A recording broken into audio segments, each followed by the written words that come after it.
Здравствуйте, мои дорогие зрители и подписчики!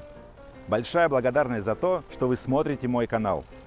Сегодня у меня уникальное путешествие, связанное с прошлым, где переплетаются авиационный романтизм и бурный прогресс технической мысли. Это видео – связующее звено между настоящим и таким же днем, но только ровно 100 лет назад, 15 июля 1923 года. Именно отсюда, с Ходынского поля, улетел первый регулярный пассажирский авиарейс в Советской России по маршруту Москва-Нижний Новгород. Предшественник Аэрофлота, компания «Добролет», выполнила полет на самолете Юнкерс F-13, настоящем символе инноваций и технологического прорыва того времени.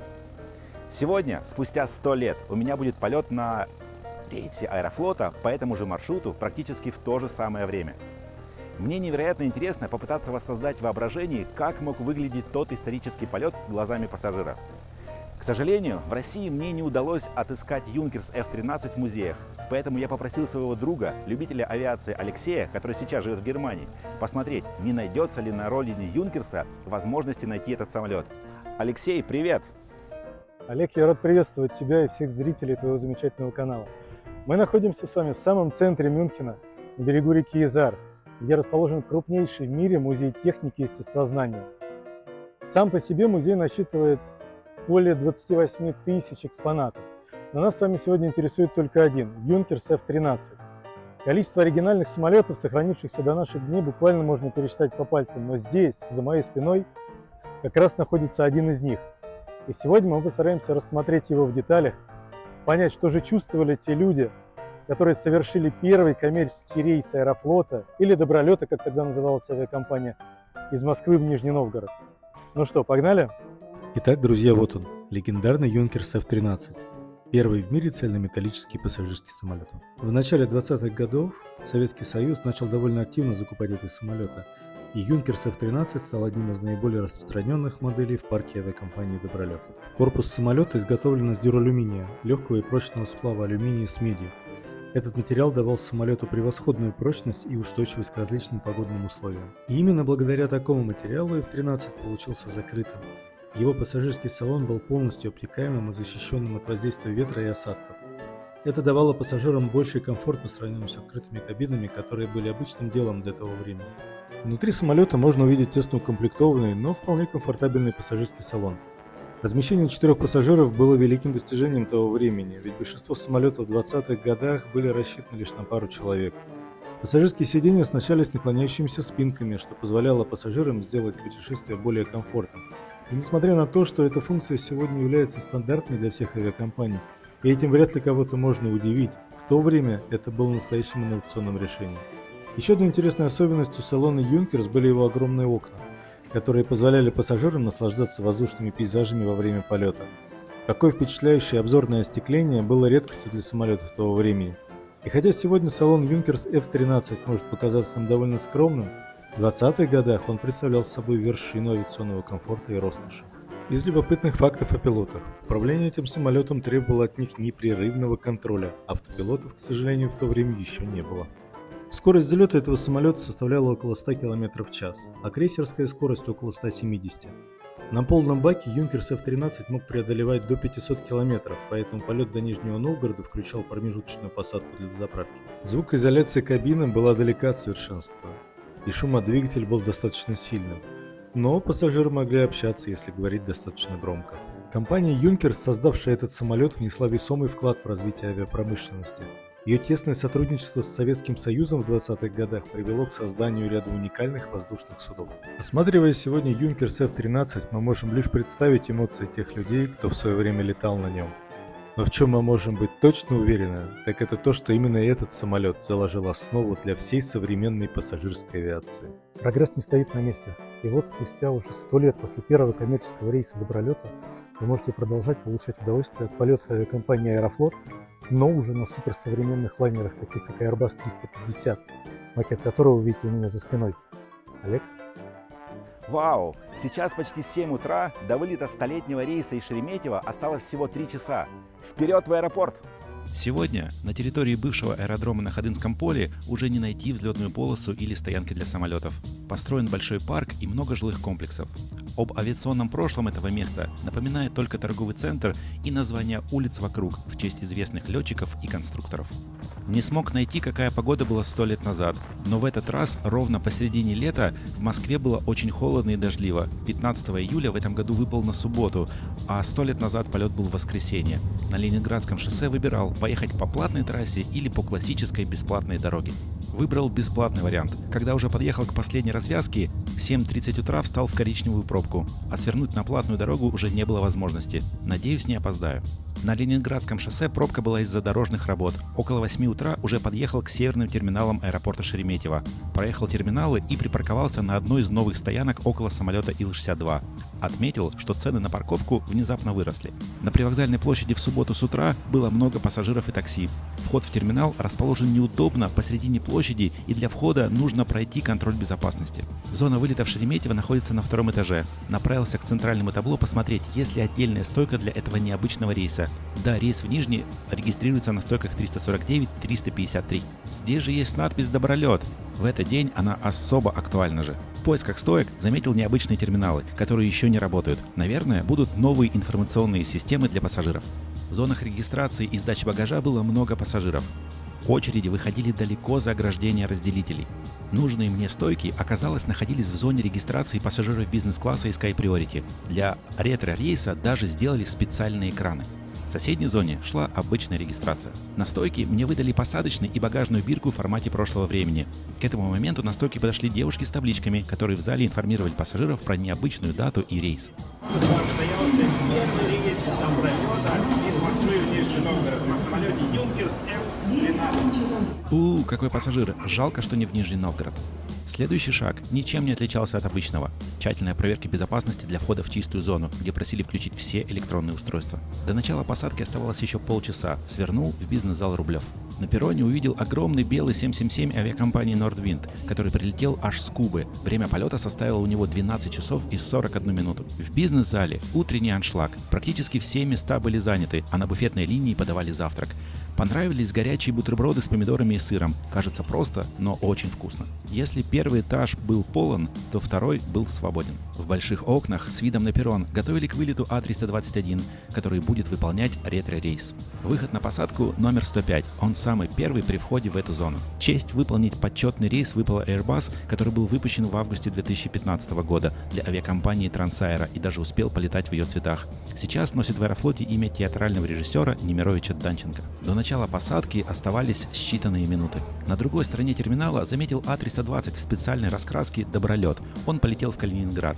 Сначала на рейсе в Нижний стоял А320, но за неделю заменили на более вместительный А321. Скорее всего, изначально планировался на этот рейс именно он. Агент регистрации Сергей громко объявил, что начинается посадка на уникальный рейс. Отсканировал посадочный, проверил паспорт и разрешил пройти на борт. Буквально 100 метров в терминале и телетрапии, и меня встречает экипаж рейса. У вас кресло 12, а у иллюминатора справа от вас по ходу движения. Здравствуйте. Добро пожаловать. Здравствуйте. Добро пожаловать. 100 лет не виделись. Доброе утро. И точно, 100 лет назад весь рейс состоял из всего одного ряда текущего рейса. Кресла в экономии нестандартные для Аэрофлота, достались от Трансаэро. На подголовниках были необычные ретро-антимакасары, а на каждом кресле лежала небольшая милая коробочка, в которой была открытка, сертификат и значок. Вместе с инструкцией по безопасности лежал коллекционный буклет с интересными фактами об авиакомпании. Стоимость моего билета 4196 рублей в одну сторону, куплен на сайте Аэрофлота. На данный полет можно было купить билет, как на любой другой рейс. Шаг кресел совершенно обычный для этого типа самолетов, но без розеток. На полках аварийного ряда установлено какое-то оборудование с датчиком давления. Никогда не замечал, наверное, связанное с безопасностью. В салоне появились операторы федеральных каналов, которые смущали некоторых пассажиров, не ожидавших, что они летят на каком-то особенном рейсе. У меня был 12-й ряд, заметил, что на 11-м, который около аварийного выхода, конструктивно отсутствует левый подлокотник. Не совсем удобно сидеть, нужно запомнить на будущее. На ручной клади заметил ретро-бирки. Доброе утро, уважаемые пассажиры. Командир корабля и экипаж от имени Аэрофлота приветствует вас на борту самолета, выполняющего особенный ретро-рейс номер 1220 по маршруту Москва-Нижний Новгород в честь столетия авиакомпании. В этом рейсе мы воссоздаем атмосферу прошлых лет, и представляем форменную одежду бортпроводников, созданную к Олимпиаде 80-го года. Если 100 лет назад погода, как писали в газетах, была ясная и малооблачная, и, скорее всего, теплая, то в этот день температура была всего 14 градусов. 100 лет назад мы бы точно никуда не полетели. Для детей раздавали специальные рюкзачки, на вид они были обычными. Такие наборы Аэрофлот сейчас раздает на каждом своем рейсе. Мне понравились, какими словами был презентован маленькому пассажиру набор. Доброе утро, дамы и господа, говорит командир корабля. Меня зовут Мухитдинов Артур. Сегодня мы выполняем особенный рейс по маршруту Москва-Нижний Новгород. Именно этот маршрут 100 лет назад стал первой авиалинией нашей страны. С него началась история гражданской авиации России и ее бессменного флагмана Аэрофлота. Я желаю вам приятного полета. Благодарю за внимание. Следующим шагом предлагали карамель взлетную. Раньше, когда самолеты были не такие совершенные, конфета очень помогала, если закладывала уши. На этом рейсе кажется, что инструкцию по безопасности от экипажа в костюмах Аэрофлота конца 70-х смотрели все до единого и даже не против были, если бы ее повторили еще раз. Показываем, как ремень застегнуть, затянуть и расстегнуть. We are demonstrating. Самолет плавно отбуксировали на точку запуска между терминалами Б и С. Очень быстро запустили двигатели, выпустили механизацию крыла, и сотрудник на перроне показал о том, что все свободно и можно начинать наш необычный рейс. В пути всего 50 минут, а Юнкерс летел больше 4 часов. Проезжали мимо А330 авиакомпании Nordwind, который покрашен в двойные цвета. Хвост в ливрею текущей авиакомпании, а сам фюзеляж в раскраске обанкротившейся в 2019 году индийской Jet Airways. Взлет будет с полосы 24 центральная за А321, который полетел в Сочи. Мы будем взлетать не с самого начала полосы, а от рулежки Браво-6. Это совершенно безопасно, так как пилот использует необходимую длину в зависимости от условий, веса и так далее.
Рейс очень короткий, поэтому табло «Застегните ремни» погасло буквально через 5 минут после взлета. Случилась какая-то магия, и все пассажиры, которые сидели вокруг меня, резко заснули. Признаюсь, мне тоже почему-то в этот момент захотелось закрыть глаза. Стюардесса закрыла шторку между экономическим и бизнес-классом, и началось быстрое обслуживание. Это 100 лет назад у пассажиров было много времени, а сейчас горизонтальный полет хорошо, если будет минут 25.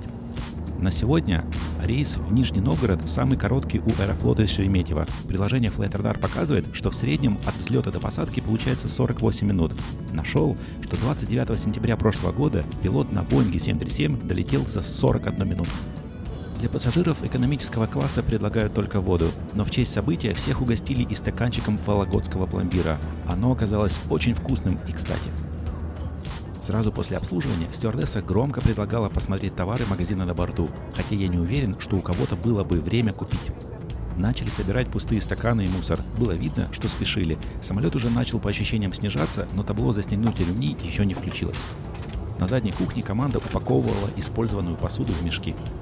В районе Нижнего Новгорода появилось покрывало из облаков. Зажглось табло «Застегните ремни», стюардесса попросила открыть иллюминаторы и проверить ремни безопасности. Согласно истории, первые полеты добролета были полностью визуальными. На высоте около 400 метров пилот ориентировался по рекам и полотну железной дороги. За первый 1923 год было выполнено 94 рейса и привезено 270 человек и 2 тонны груза, без взлетных происшествий. Сейчас такое количество пассажиров можно перевезти на А321 за 2 полета. На подлете к Нижнему, как экипаж Юнкерса, визуально наблюдаю взлетно-посадочную полосу. У аэропорта интересный IATA-код Golf Oscar Juliet. который созвучно не совпадает с названием города. Код выдавался во времена, когда город носил имя Горький, а после возврата к историческому названию в 1990 году обозначения менять не стали. На посадке пассажиров сзади очень интересовал вопрос, есть ли пробка на мосту. Из-за этого они определяли стратегию, как ехать домой. Пробка была в обе стороны.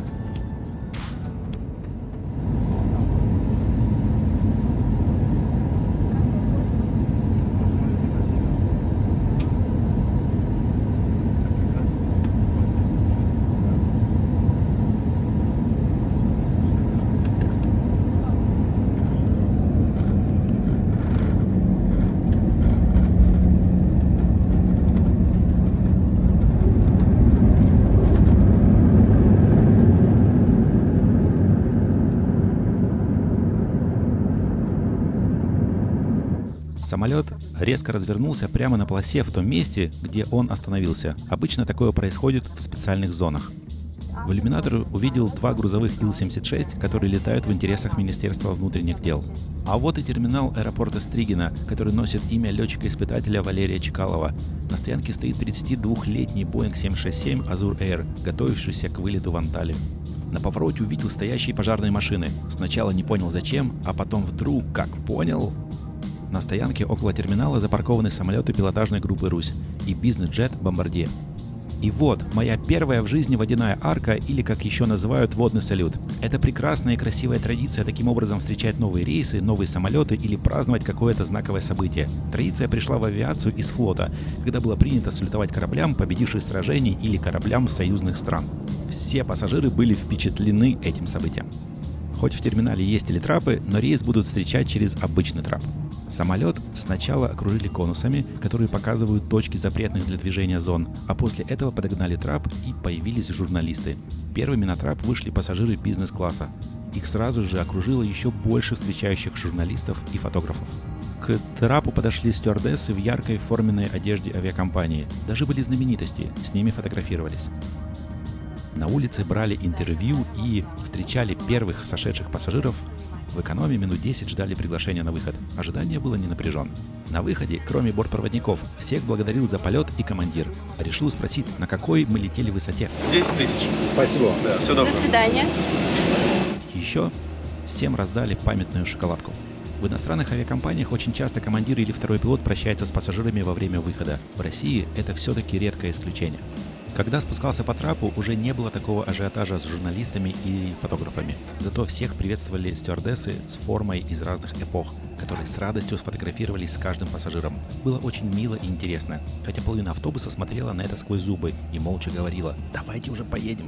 От места стоянки до входа в терминал ехали меньше минуты. Странно, что не разрешили пройти пешком, как делают в Калининграде. В зоне выдачи багажа сделали небольшую музейную инсталляцию, посвященную Чкалову и его знаковым достижениям. В зоне регистрации ждал очередной сюрприз. Еще больше стюардесс Аэрофлота в форме разных периодов фотографировались со всеми желающими пассажирами и с радостью принимали участие в съемках маленьких видео. Вышел на улицу, и здесь все продолжилось. Стоял открытый автобус, на котором, судя по всему, и должны были поехать все стюардессы в честь праздника. Вдруг на площади начался гул моторов. Это, оказывается, приехали участники мотопробега, стартовавшего накануне в честь столетия первого полета. Все участники пробега были как-то связаны с авиакомпанией. Были и пилоты, и бортпроводники, и техники, и сотрудники аэропорта. Это был насыщенный полет. Направился пешком в сторону выхода из аэропорта. Здесь находится старое здание аэровокзала, на котором все еще красуется серп и молот с крыльями. Здание было закрыто. Сел на подъехавший автобус и поехал в сторону центра города, так как обратный рейс у меня был через несколько часов. В самом центре, около памятника Чкалову, заметил массу людей, которые шли в сторону реки, а в небе был слышен самолетный звук. В честь столетия полета и аэропорта Стригино для жителей сделали авиашоу. Сначала на самолете «Экстра» известная Светлана Капанина выполняла фигуры высшего пилотажа. За ней появился МиГ-29. Он не делал каких-то сложных фигур, больше впечатлял пролетами и громким звуком реактивных двигателей на форсаже. За МиГом появилась пилотажная группа «Русь».